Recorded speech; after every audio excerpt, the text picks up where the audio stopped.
I do think one of the great myths which has been perpetrated is that somehow Glass-Steagall reform, or really abolition, was responsible for the financial crisis, cannot withstand scrutiny.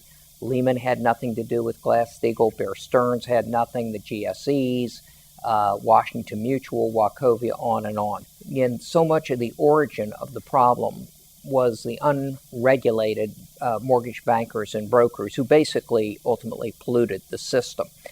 And in fairness to the regulators, they were not asleep at the switch. There were efforts, for example, to constrain commercial real estate lending, which people seem to forget, and to impose more stringent guidelines on residential lending.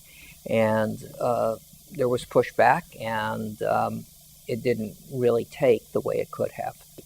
Certainly, we should not have big swaths of the financial services industry either totally unregulated or basically unregulated. That's a real flaw.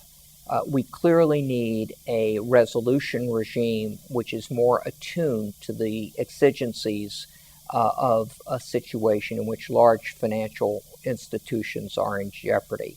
And all I can say is, if we don't get it now, we are just sowing the seeds for a financial crisis where we won't come out of it.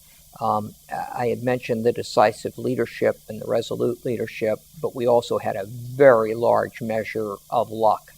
And next time we may not be so lucky.